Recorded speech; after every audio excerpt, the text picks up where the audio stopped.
With the Commonwealth Youth Forum here, my message to young people all over the Commonwealth is to remember to be cool and to be nice.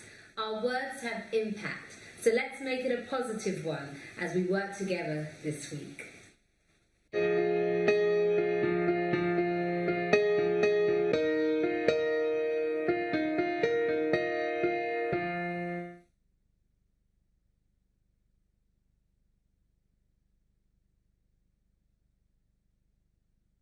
So, welcome everyone. Can you hear me?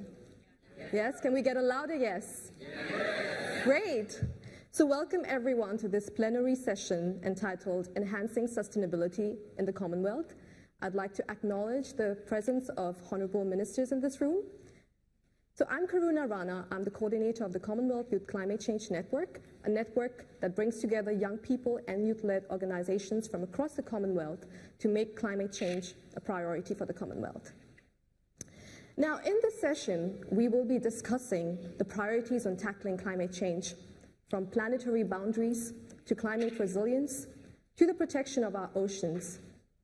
How can the Commonwealth enhance resilience and sustainability? We will also look at the role of young people in going towards the sustainability and climate resilience.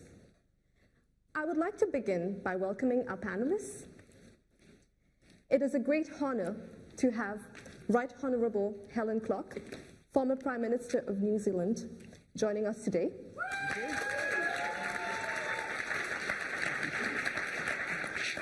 We're very excited and honoured to have you here. So we're going to begin by inviting you to address the audience. Thank you.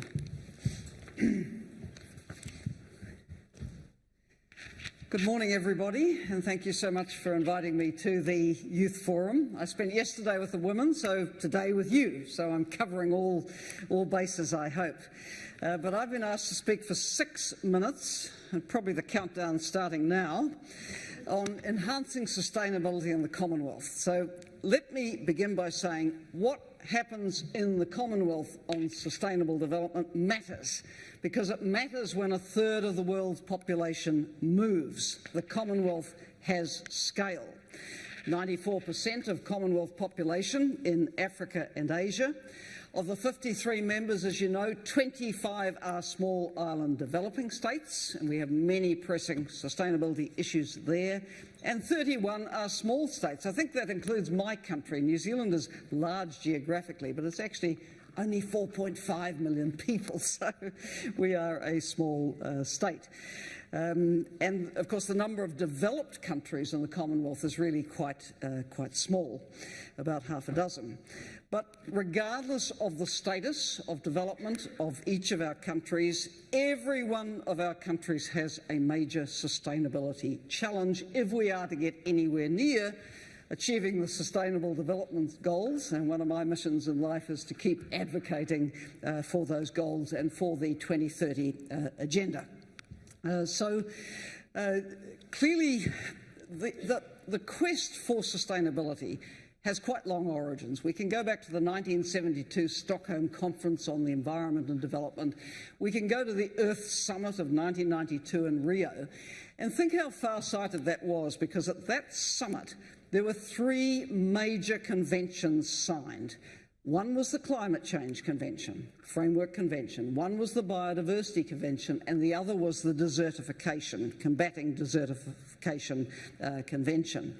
But one would like to say that the last period from 1992 to now, 24 years, had been well spent. And actually it hasn't, because the hopes of all the agreements negotiated pursuant to these conventions have really not been realised. And I think the message for young people is, just as the Vietnam was the issue of war was the issue of my generation, and fighting apartheid and nuclear weapons testing in the Pacific, one of the issues for your generation has to be taking on the Sustainable Development Challenge, because otherwise the world we leave to future generations will be nothing like what we see today if we continue to allow our natural environment to deteriorate and poverty to continue on the scale that it's on. Still close to 1 billion people in our world living in extreme poverty, under that $1.90 a day level set by the World Bank, and of course close to 1 billion actually going to bed hungry every night. And last year, or 2016, the numbers of hungry in the world actually rose. So we're being very challenged to do the most basic things like feed people, provide water, provide sanitation, and so on. So on these key conventions from 1992, we eventually succeeded in getting the Paris Agreement. A good agreement, an ambitious agreement, and thanks to the huge advocacy from the small island developing states, ambitious to mentioning the 1.5 degree target. The problem is all of our countries are not doing enough. I absolutely accept the special and differential responsibility for developed countries. My country needs to do more, Britain needs to do more, all developed countries need to do more, but everybody has to do things. And if you add up all the nationally determined contributions which countries have committed to make, it does not get us anywhere near 1.5 degrees. Right? In fact, the latest draft report I saw for the Intergovernmental Panel on Climate Change says we will exceed 1.5 degrees by the 2040s. That's not so far away. So if we're going to try and reverse those trends, the time is now. We have to act, and your voices are critical in that. There's other research that says on current trends, we have only a 5% chance of not exceeding 2 degrees by the end of this century. Only a 5% chance. So radical action needed to change that. On the current trends, we are careering towards a 3 to 4 degree temperature rise. And I think each of you know what that means for your countries.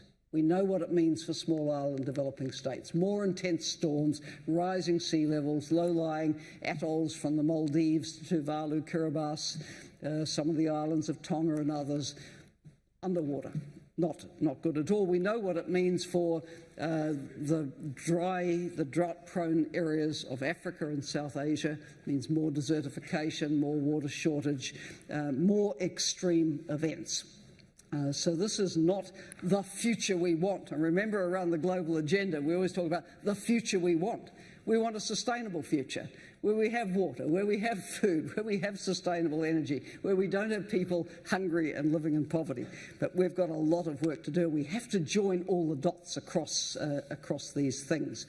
Let me just say a word about biodiversity, because often we focus so much on the climate change convention and agreements, we don't talk about biodiversity. But we have critical issues in biodiversity. We have targets set at one of the major conferences on the convention at Aichi in Japan, targets set for 2020. Well, we're not doing very well on those either. I just checked the latest on that this morning, and they estimate that somewhere, around 2/3 to close to 90% of countries are not on track to meet any of the Aichi targets on biodiversity. And you're now seeing the alarming reports around the threat to the insect populations. I've been very involved as an advocate on the iconic African wildlife species. We see habitat disappearing, many pressures. So we've got some issues. So the issues would really take me more than my 6 minutes to go through, but we can elaborate on the panel. But let me conclude by saying this. The key message is that we do have the power to change things. And that change should be driven from the bottom up and from the top down. We need voices. We need engaged youth. We need youth communicating with passion on the urgency of these issues.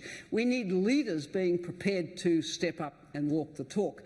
Now, probably many of you here don't follow the news that comes out of New Zealand the way I do, but there's a very interesting Walk the Talk initiative announced by our young Prime Minister, 37 years old, female Prime Minister, last week. She used to be a junior staffer for me, by the way, so I'm really proud of Jacinda. Jacinda announced last week that the New Zealand government will no longer authorise any exploration permits for oil and gas around New Zealand waters. No longer. Right? And she has defined climate change as the issue for this generation, and so she's walking the talk. She's saying, I can't talk about that and then say, come and explore our waters for oil and gas. So she's made her stand, and she deserves support for that. So that's leadership. We've got the international agreements, we've got the frameworks, we know what has to be done, but we actually need the political will to implement. And that's where I hope you will all come in driving the political will that will make the leaders like Jacinda feel supported when they step out there and do something as significant as the decision I've just talked to you about. Thank you very much.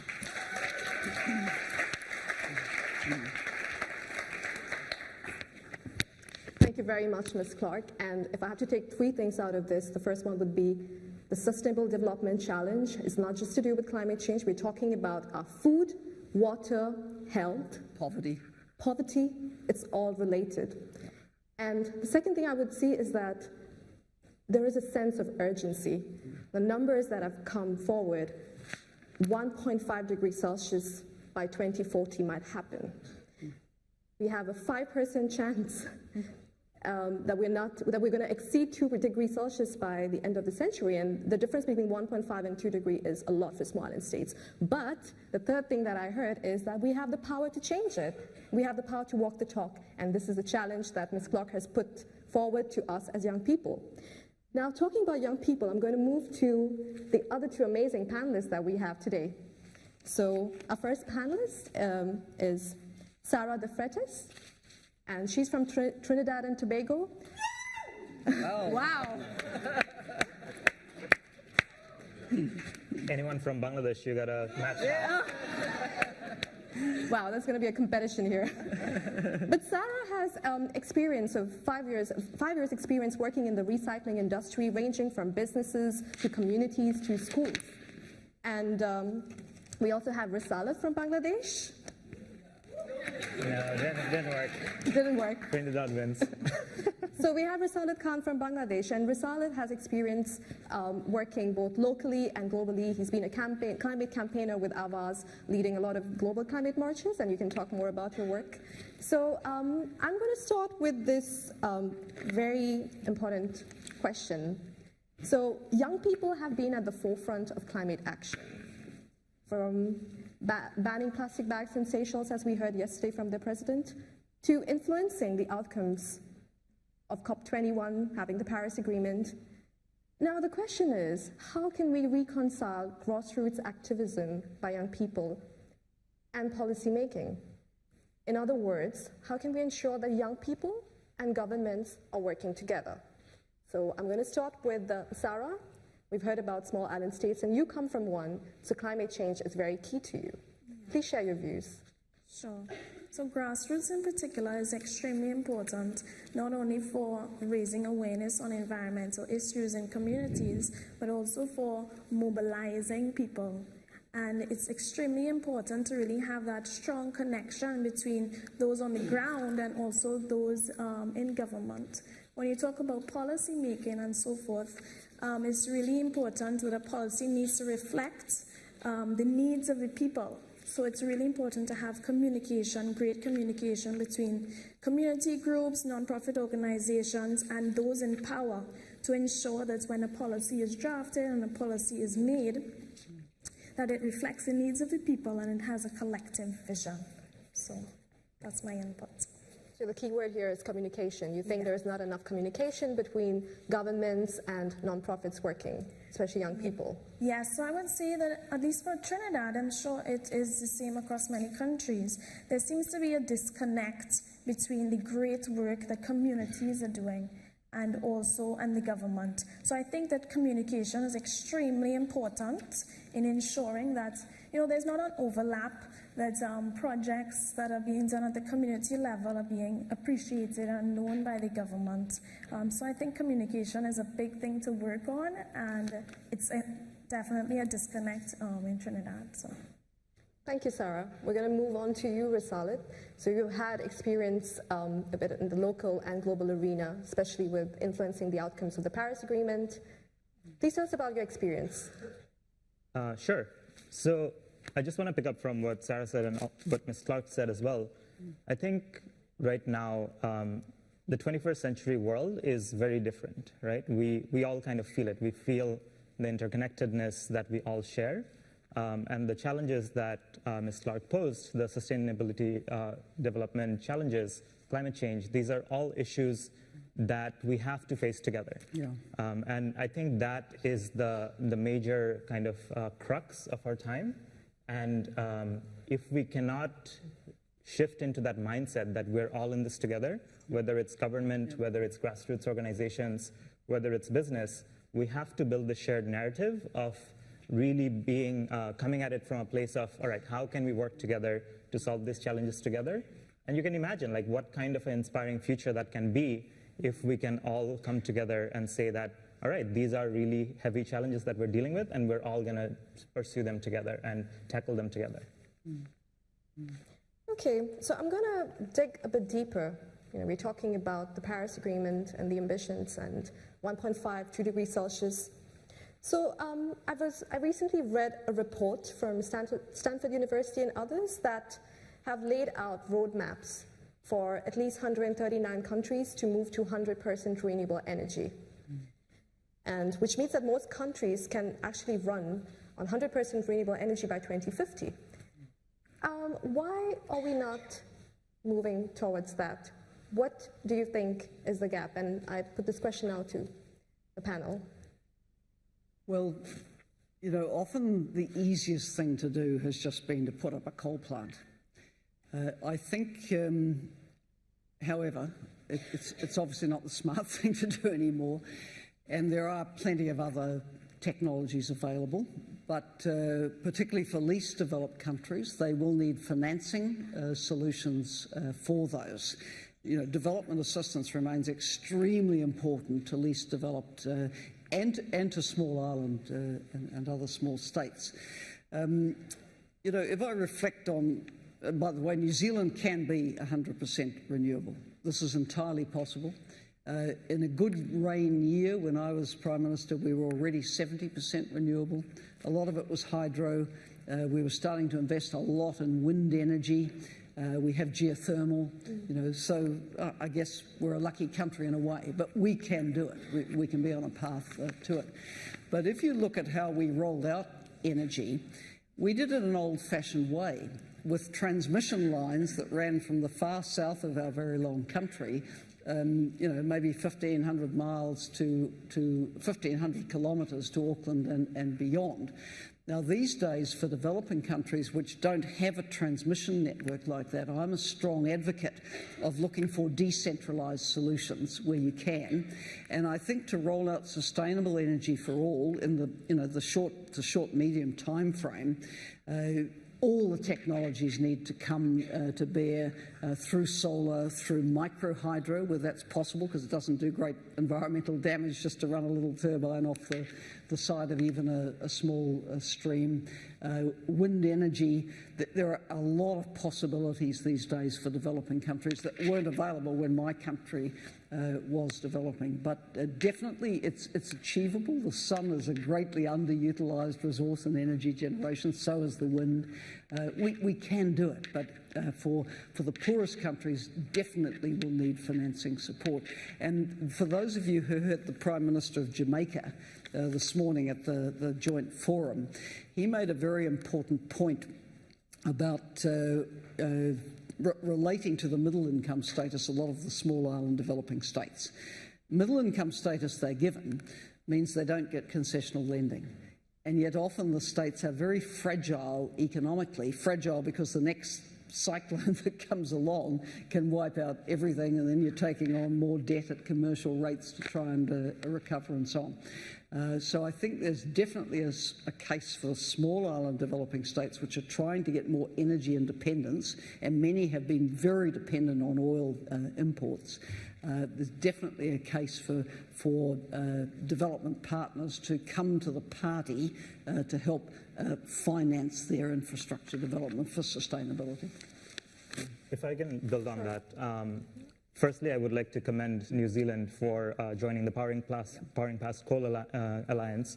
And for those who might not be familiar, it's essentially about phasing out coal, because coal is the most polluting fuel, the most polluting energy that's out there right now. And that was championed by a lot of Commonwealth countries like UK and Canada, as well as island states like Fiji are also part of it. So that basically shows that it is possible. And there are many, as you already alluded to, there are many technologies that are out there. But particularly for poorer countries, lower income countries, as so many countries in the Commonwealth are, I just want to build on an example from what you said about the cyclones, that this summit was supposed to be in Vanuatu, right? But after Cyclone Pam, like 80% of the infrastructure of the country was damaged, and the estimates put it as the damage was worth about 2/3 of the country's GDP. So that's just from one cyclone, and the Australia's Climate Council has said that that is linked to climate change, that it was exacerbated by climate change. So that's how these issues are linked. And for lower income countries, that can be an enormous challenge to kind of recover from that. So it is about working together, the higher emitting countries leading the way, as UK and Canada already showed that those commitments are possible. New Zealand has showed that, but also supporting other more vulnerable countries to actually also be able to make the leap to power past coal, because all of the energy decisions that are being made, they're being made for our generation. They're being made for the next 30, 40, 50 years, because a coal power plant that's built now will operate for that long. So we need to be able to demand from governments, from our governments, that they need to put forward the solutions now, and that's our role as young people. So I understand that it has to be now. That's what you mean, now. Okay. And Sarah, would you want to add to that? Sure, yes. I would have to say that Trinidad and Tobago is different from many of the other Caribbean or small island developing states in that we have been dependent on natural gas and oil for a very, very long time. So the situation is a little different, and I would have to say that we are many steps behind in many of the other Caribbean islands with regards to even renewable energy or just the topic of climate change in particular. So I think it's extremely important to continue to press the government with regards to our commitments to, reducing greenhouse gas emissions and switching over to renewable energy. So, yeah. Okay, so we're talking a lot about switching and climate change mitigation, basically. But on this panel, we have Risalat, Sarah. You're both from highly climate vulnerable countries, I would say. What do you think we could do to build climate resilience within the communities? What could the communities do? Should they just sit and wait around for the natural disasters to strike them? What is lacking? I would say that I think a lot of communities in Trinidad and Tobago are doing great work. Again, there needs to be better communication between those communities and the government and so forth. I don't really think that they're sitting behind and waiting for the government to do initiatives and so forth. A lot of them seek financing outside through the GEF or maybe local and international funding and stuff. So there are a lot of examples of, climate resilience happening in Trinidad. And one example is actually the regional winner for the Commonwealth Youth Awards, who is here today with us. He has a great project ongoing with the vetiver system. Basically, the roots of the vetiver system are just very fibrous and long and really help with slope stabilization and soil and water conservation and so forth. So that's just kind of an example of, things happening in communities to really build resilience and so forth. Yeah, I think there are so many examples of, I think people are so incredibly resilient, and that's something I notice and that inspires me from particularly the rural people of Bangladesh. I've talked to farmers who, had to migrate to the city and make a new life, right? And that's a very hard move for someone who had only known a life of farming. there was one community that I visited where, because of the kind of regular flooding, a lot of the croplands were not able to support the kind of agriculture that they were used to. So there's this inspiring project of building sluice gates to hold the floodwater and cultivate fish in that land for half of the year. So there are these like amazing examples of adaptation techniques that are being locally driven and organized by grassroots organizations, communities, and they're doing that. But also, like, aside from that, also acknowledging that that's really unfair, right? You know, for these people, their lives are being turned upside down by all of the emissions that are happening. And in many ways, they're being hit back and put on the floor, but they're standing up again and again. And that's credit to them, but that's not fair. So we need to make sure that they're supported, and how we can firstly cut emissions, because the faster we wait to do that, the more damages will be inflicted. And secondly, also make sure that we bring the most vulnerable with us. We should give you a clap. You know, it's been very interesting to me, the 8 years at UNDP, listening to the debate about action on climate change, because most of the most vulnerable countries contribute very little at all to the problem. And for them, the most pressing issue is adaptation. Now, everyone should do their bit on mitigation, you know, the clean energy strategies, sustainable transport and so on. But adaptation for the here and now of what is happening to communities is incredibly important. And I saw many, many great examples. I remember once going out to Kukri Mukri on the edge of the Bay of Bengal in Bangladesh. And there was a GEF project there that UNDP was involved in with a local community, which was, it had a nursery for growing mangroves, of replanting the mangroves, which are part of the natural buffer for the storms coming in from the Bay of Bengal. I recall going to Tacloban in the Philippines, which was so terribly damaged and had a big death toll from Typhoon Haiyan. Philippines has the greatest degree of ocean warming around its waters of anywhere in the world, and this was a superstorm. It wasn't the Philippines doesn't know how to deal with storms, it does. But when one suddenly comes that's vastly bigger than you ever planned for, it's a problem. But I remember the geography of Tacloban. It had what looked like an open bay that the cyclone had rushed into. That bay used to be full of mangroves, and the mangroves got cleared. You see, nature has its buffers, and I think supporting countries with adaptation will restore some of those buffers is extremely important. I've seen in Samoa very interesting work growing with nurseries growing plants for both for forest cover and for crops which can cope with the salt, the increasing saline in the water.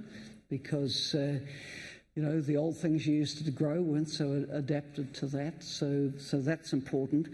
And then I think on this panel we don't have anyone from the dry lands of Africa represented, but there are very, very challenging issues here. Somalia, of course, which also suffers from conflict, has been through this terrible drought where famine was averted narrowly because of a big international response.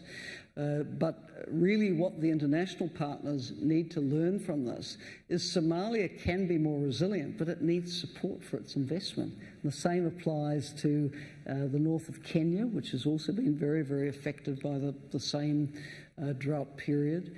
The Sahelian countries in West Africa need support for basic development, for water infrastructure, for crops that will be hardier in the environment, for more technology, food storage, because a lot of food goes to waste because it can't be kept through the season, let alone for a year or more. So really support for adaptation is what so many countries are crying out for now, so that they can build their resilience. People are innately resilient, but they are being faced with challenges greater than they've ever had to face before.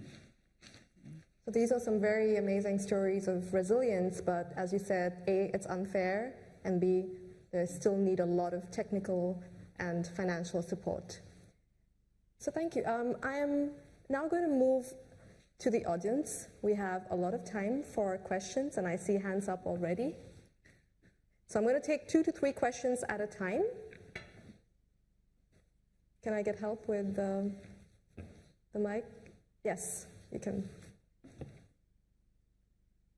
I am Shwanur Rahman, working with Youth Network Climate Justice Bangladesh.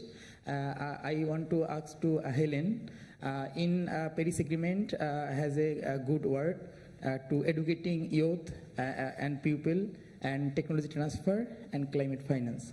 And you know, like Bangladesh, you have visited Bangladesh, Vola and others like country, LDCs and Island. They're not only impacted health or agriculture. Climate change also impacted our youth future, because today we are talking about common future, but our youth future is getting zero because they have not access to quality education, any skill and jobs. So, and in climate negotiation, all STs have less participation, youth participation. So, should youth participate full and equal participation? And in climate finance issue, we have not access to climate fund, to green climate fund and other fund. So, what kind of mechanism to youth-led organization or youth organization can access fund to climate fund, or have any scope to similar or specific youth fund to climate change? Thank you. Thank you. We're going to have a couple of more questions. I see a hand here. I see a hand here.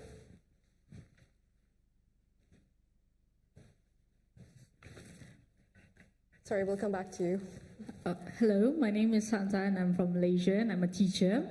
So as an educator role and, focusing on quality education and together with sustainability, what can I do for the younger children at school to be aware of sustainability and climate change? Thank you.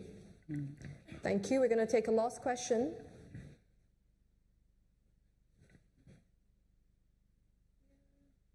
Yes. Thank you. My name is Celeste and I'm here as a delegate from the Royal Institute of British Architects. We have a question which is about urban centres. Essentially, urban centres are the largest contributors to climate change, but there doesn't seem to be much talk about capacity building for young professionals in sort of architecture or town planning or anything like that, who are directly linked to the issues at hand, and how we can get more sort of voice in advocating for change in these areas, whether that be through government policies to include youth voices in decisions to do with town planning, which extends to other sustainable issues like waste management and such forth. Have you got any comments regarding this? Thanks. Thank you. So we're going to take these three for now. And so there's who wants to go first? Ms. Clark? I'm not sure I heard all of the question from Bangladesh, but I did hear the reference to the technology transfer aspect of the Paris Climate Agreement, which is really urgent, because there are great technologies out there, but many of the poorest countries, they don't want to pay a commercial price for them. So there needs to be international solidarity around access to those technologies. Bangladesh these days, I think, is categorised as a lower middle income country. It's actually doing pretty well on the economic trajectory. But I think, critical for a country with a large population by Bangladesh is all the planning now needs to be through this climate and sustainability lens, where the investments go, the nature of planning for transport, future urban development, all got to have this lens on it. On the question from Malaysia, I don't know whether in Malaysia you have an Enviro Schools program or something like that, which we have in New Zealand. And one of the most exciting things for me as a Prime Minister was to go to schools which had taken this on, and they would have, a program sort of in school hours and out of school hours that really encouraged the children to be growing things and knowing, how to be more sustainable. I think this needs to be built into the way that our schools operate. And on the urban centres, I think we have such incredible opportunities to make urban centres sustainable, both retrofitting what we have, but also in the way in which we design the cities of the future. The Shanghai Expo a few years ago was all around this concept of the sustainable city, and very exciting things are possible in the way you design your transport, your streets, the mix of work and living for people. Building regulations, incredibly important to, well, not just incentivise, but ensure that new buildings and retrofits fit proper energy efficiency standards. And our conversation on energy to date has talked a lot about the source of energy, but the truth is so many of our countries leak energy, right? We're very energy inefficient. And one of the quick gains you can make is through trying to get that greater efficiency in energy use. And architects are going to play a very, very big role in that. Thank you, Ms. Clark. Risalat? Yeah, I can add a couple more points. With the question related to Bangladesh and youth work, I'm really excited to hear that you're engaged in kind of youth climate mobilization. I think, yeah, financing can always be difficult. Like, you know, that's a challenge, I think, everywhere. But I really do believe that if there's a lot of energy behind something and a lot of great work being done, that those avenues open up. Like, there's a lot of like great volunteer-led organizations that are doing amazing work, and I think more and more there are also funding opportunities growing because different corporations, different businesses now realize that people want to see these businesses as supporting good work, supporting various CSR initiatives and so on. So I know, for example, in Bangladesh, like various big telecom organizations, telecom companies have supported similar kinds of work. So I think when really good work is put forward and that is built into an example, that you know, we're doing this and we can build further if we have more financing. Like, I would highlight that as a strategy. And the second thing I would say is that having more locally grounded work where you build connections within the local communities, that can really allow local businesses to participate, local philanthropists to participate, because they see that action right there, they see the impact right there. And finally, I just want to highlight, I don't want to speak to the third point because I don't have as much experience with that. But on the second point, I think the role of education is so critical, right? Like, it's so important to have children that grow up with an environmental ethic, that know the importance of sustainability, that you know, have food diet habits that are more sustainable, like consume less meat, because that's one of the most impacting our climate in terms of the carbon footprint of meat. So I think all of those things can be packaged, and one of the great things about our time now is that all of these best practices are shared like online. There's so many things are available online. There are modular gardens that are being installed in schools. So there are so many best practices that we can learn from and take forward. Thank you, Risalat. Sarah? Yeah, just to add on that in regards to education, I think the goal of education is really to bring about a change in attitude, behavior, and lifestyle. So as you said, you know, just doing little activities with the kids, starting from young is extremely important. I find it most difficult to really change the habits or decisions of the older generations, you know, so just starting from young and doing activities and educating with involving it in the curriculum and so forth is extremely important. Thank you. If I may add for the question of financing, I think a lot of financing is available to youth-led organizations, but sometimes they're not mapped out, so it would be good to map them out in your country and your region and even globally if possible. That's just one idea I wanted to throw out. So we'll take more questions now. Number 5, please.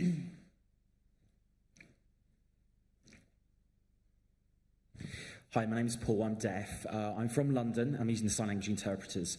So my question here is, and maybe it's more directed to the Prime Minister of New Zealand. So we've spoken about the Paris Agreement and all countries signed up to it, which was fantastic. But obviously with the way someone like Trump's come in and the way that there doesn't seem to be a long-term fixed commitment over the way politicians can change the political party of colour, and therefore agreements can easily be withdrawn or removed. So how do we deal with that? Because it's like our elders, if you like, can make a commitment and then later on can withdraw. So how do we ensure that the politicians are true to their word and continue with the agreements that are made by previous politicians going forward, bearing in mind the fragility of times? Thank you. Number 1. Hello, this is Mohammed Mohram Ali from Bangladesh through HG International. I have a question, but first I have a request to all of here. Working for climate change, especially for negative changes, is good. But did you think about the inclusion of disabled people in all these works? I have a request to all panelists and every people, every youth here working for climate change or working on the negative change of climate. Please include the disabled people like me to your work. It is very important. If you think 100 years back, there was no people like now to think about the disabled people. And on the 1950s here and 2000 is here when they thought, but many things also already built. So there is a little chance to make everything accessible, make everything friendly for the disabled people. But you guys here are youth and started something new. So think about the disabled people from very beginning of your projects. Then you will not say that, oh, I forget you in 50 years later. And my question is, can you think that the organizations working for the disabled people also can work for climate change? We need your support in all forms that you can, including another questions. We people talking here in London, in the most richest city of the world, in English about the climate change, the most discussing agenda in the world. But the people who don't have access to the education, are they able to know what exactly climate change is? Can we commit here to make our all documents and instruments in the local languages or more accessible languages that is will be more accessible to the vulnerable people who exactly facing the climate change? Thank you very much. Thank you for your question. We're going to have one more question. I see the lady at the back in red.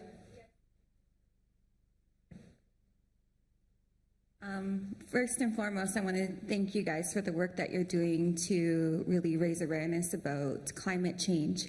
I'm an Indigenous person from Canada, and the Indigenous people have been at the forefront of, ending climate change and bringing awareness for years and years and years before it became this this hype. This change that became very popular. So in New Zealand, I know you have Indigenous people there. And so exactly like my friend said, to include the voices, the diverse voices in the change, like the disability community, you also have to include the Indigenous community as well, because there is Indigenous people within the Commonwealth, and all the time their voices are left out.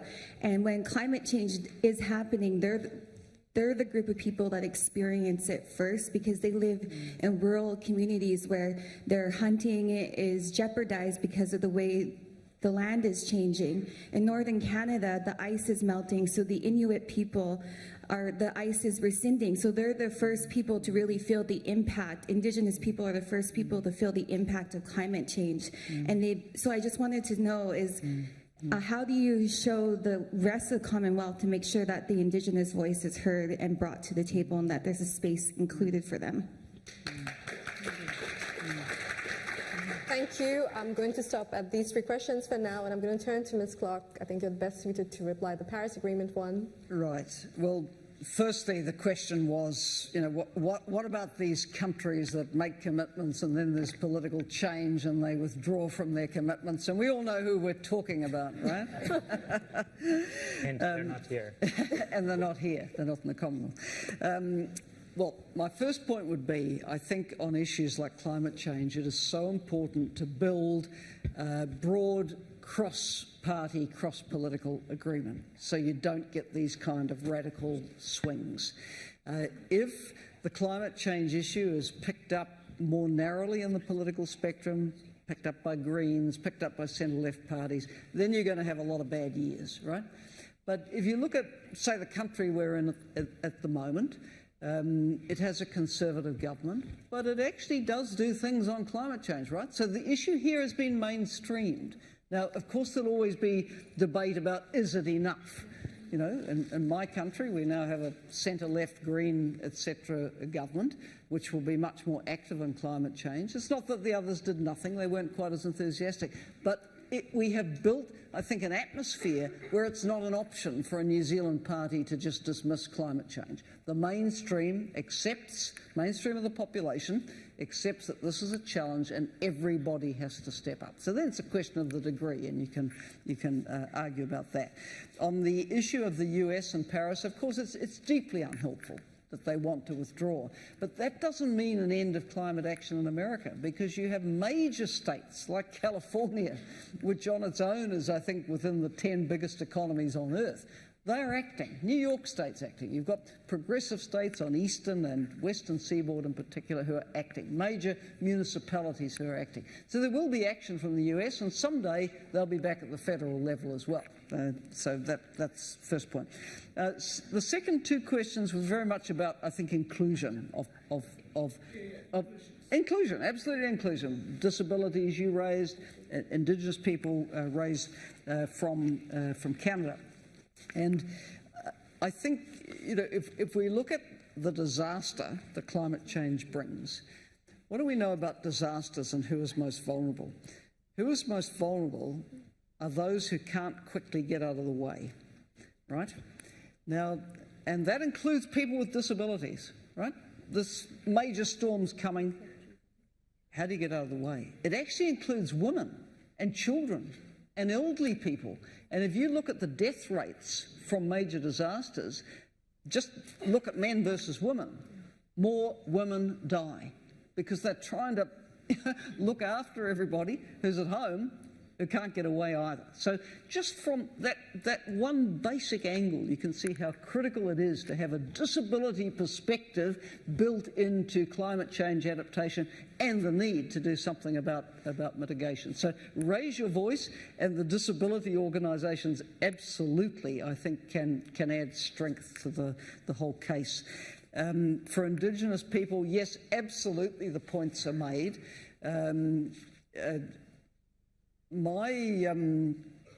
I've many years of relating to these issues, not least from the New Zealand perspective, where almost 15% of the population is Indigenous and very, very articulate in the political debate in New Zealand across all issues. Very included always as highly, highly significant stakeholders with many voices in the Parliament, the government, whatever government it is. One of the main exposures I had to this in the years at UNDP was working on the forests issues. We haven't touched so much on this today, but the single biggest, quickest impact thing we can do for climate change mitigation is saving our tropical forests, right? Now, what we also know is that where tropical forests are under the stewardship of Indigenous people, they're much more likely to survive, much less likely to be cut down. Then look at what is happening to Indigenous people and other local activists who campaign against illegal logging and mining. You know, the targeted executions, the vicious assaults and so on. So solidarity with Indigenous people fighting to retain our world's forests is incredibly important. There's a lot of good initiatives that can be supported there.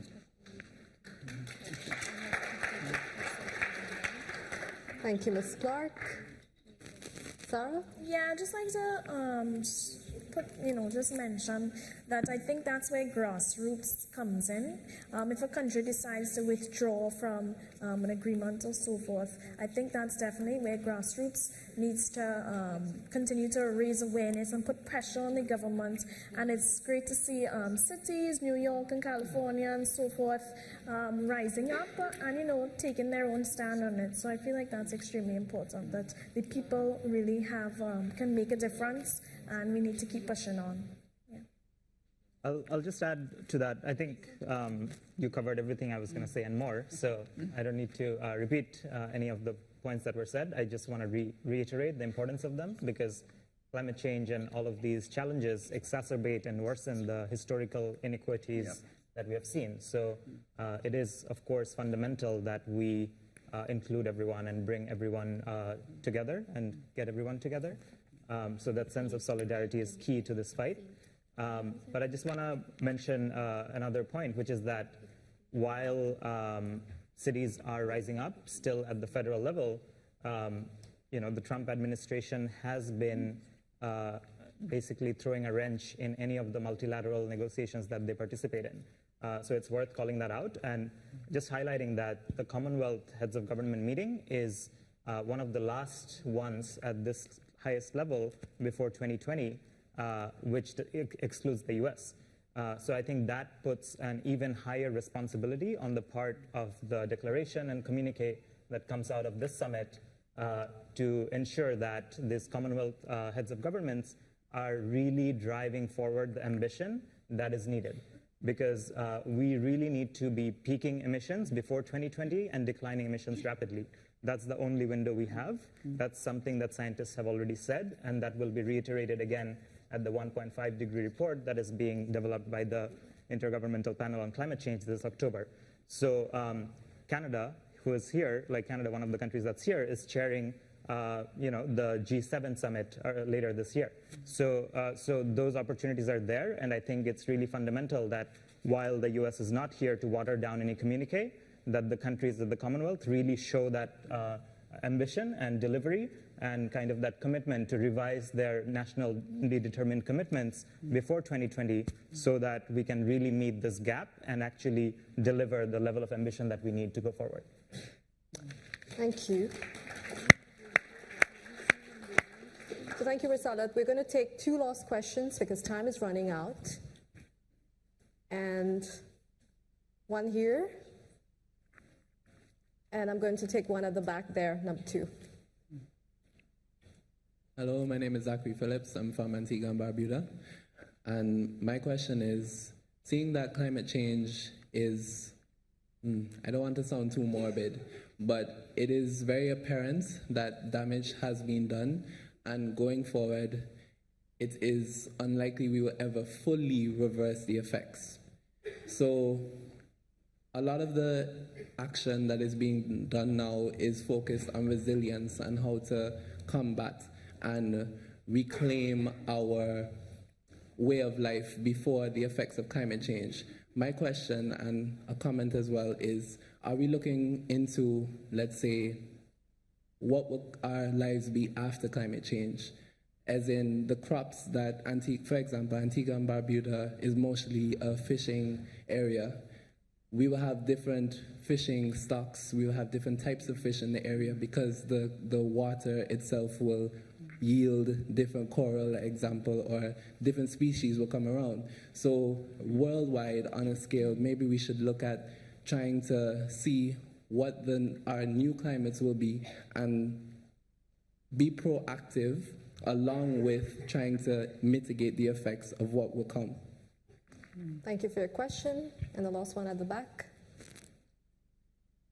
Hello, my name is Kristen and I'm from Belize. And I think we're a perfect example of how a small country can do great things in the Commonwealth. We banned offshore oil exploration in all our waters and as well recently banned plastic bags. My big question today though is, as you know, the Commonwealth is working with the Caribbean Development Bank on a vulnerability index. To the panelists, how do you feel this will influence our access to financing, which we've indicated is a very important issue to become renewable and sustainable? Thank you. I'm going to move to the panelists. Ms. Clark. Just first in response to delegate from Antigua and Barbuda, even if we are to realise the goals and timeframes of the Paris Agreement, the weather will get worse for decades before it stabilises. We're talking another 30, 40 years of worsening weather, right? That's if we meet the objectives of the agreement. Now, if we're on course for a 3 to 4 degree future, all bets are off. That's why it really is incredibly urgent. And 2020 was always put at the year when we really had to, reverse the trends. So we need a lot of political pressure on governments around the world to do this. But we have to be planning now and supporting the poorest and most vulnerable states to be able to adapt to this worsening weather future, even on the best case scenario. That's going to mean huge investment and adaptation. I'm very conscious that in the last superstorm that hit Barbuda, 95% of infrastructure, I understand, was damaged. Imagine that. Imagine in any of our communities, 95% of the infrastructure going.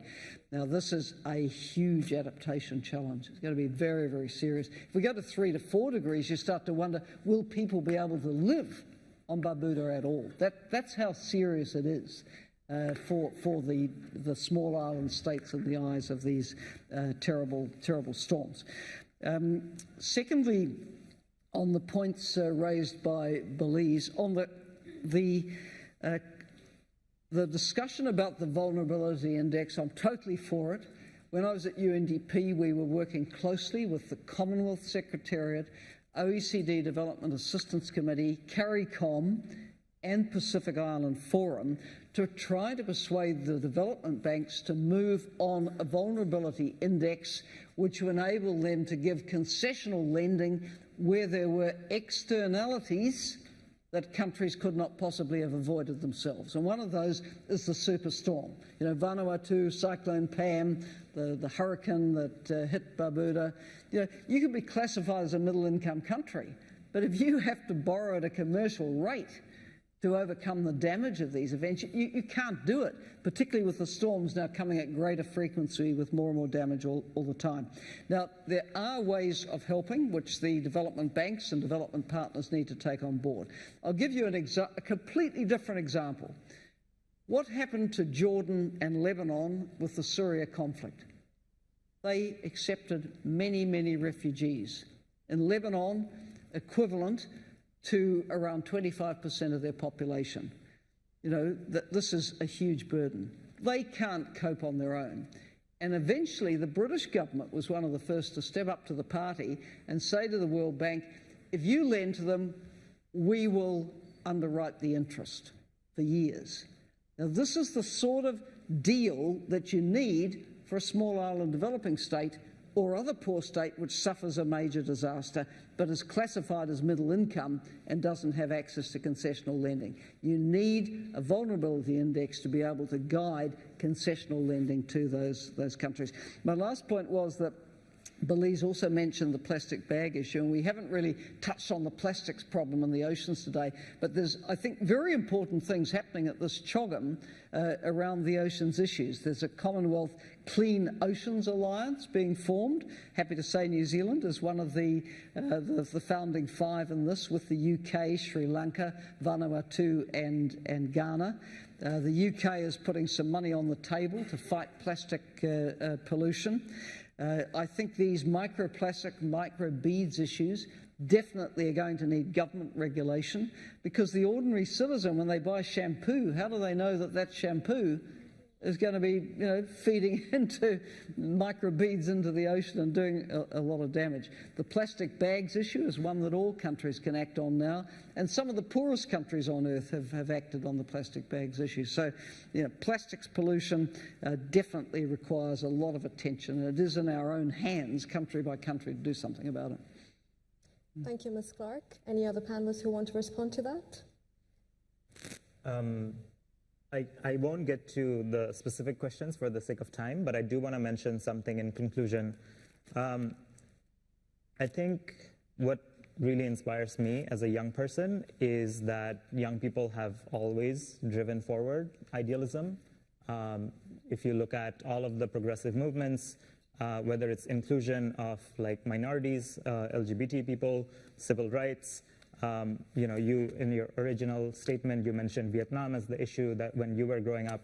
So young people have always played such critical roles in that, and it's because we have that energy. We can disrupt things, right? We are not when politicians and people in power fail to deliver, we can actually get on the streets and hold them accountable. And I very much believe that, so this is 2018, the next CHOGM is 2020, right? So when we're talking about the next 3 years, I find it so fundamentally crucial that the Paris Agreement, those rules are being developed right now. What's going to happen when it goes live, goes into effect, what the nationally determined contributions are, those debates are happening now. With biodiversity, the same thing is happening. With SDGs, the 2020 point. So all of these things need us, as Ms. Clark mentioned, we need to hold politicians accountable, and we need to really heat things up. We really need to organize peaceful protests. We need to have nonviolent direct action. I deeply believe that's the time that we're in, and young people as a whole have to take that charge. And there are over 1 billion of us, right, in the Commonwealth. So if we actually took up that charge, and if we went forward and did that, politicians would have no other choice but to respond, because they respond to their constituents. So let's own that power, and let's go forward and deliver the ambition that's needed. Thank you very much. Unfortunately, in the interest of time, because we don't have too much time and we're all hungry for the big lunch, we will have to end this here. This is all the time we have, but I'd love to thank the panelists. I'd love to thank you all for being here. And please make your way to the Commonwealth Big Lunch now. You must all have received a ticket for that. Thank you, and enjoy the rest of the day. Good morning. Before you go, can you just take your seats, please? I just have a few announcements. So I'm Shaquille Knowles. I'm the chairperson for the Caribbean Regional Youth Council, and I'm also a task force member for this year's CYF. So I just have a few announcements for you guys. And first off, let me just thank the moderator for moderating a great session today. Can you join me in a round of applause for her, please? So my first announcement is the Global Citizen Festival. Who's excited? Perfect. I hope you guys have registered. If you haven't, tickets are available at the help desk, and they're on first-come, first-served basis. In addition, the elections. All national youth delegates should know that the polling station is open on the second floor outside of the Olivier and Burton room. Please ensure that both of the delegates are present to collect their voting codes to cast their votes. Also, elections officials will provide further instructions, and the polling closes at 6 p.m. In particular, the following countries have not confirmed whether they are voting on-site or off-site. And if there's delegates present, please ensure that you speak to an elections official as soon as possible. So those countries are Antigua and Barbuda, Malawi, Sierra Leone, and South Africa. Also, please note that tomorrow's CYC General Assembly is tomorrow, and all the documents are available on the Forum Hub. In addition, please ensure that you would have went through and peruse the Zero Draft Policy recommendations. And finally, please check your programs, as for this evening's breakout sessions have changed, the rooms have changed. So ensure that you check your programs again to ensure that you're heading in the right direction. So yeah, that's it. So have a great day, okay? Take care.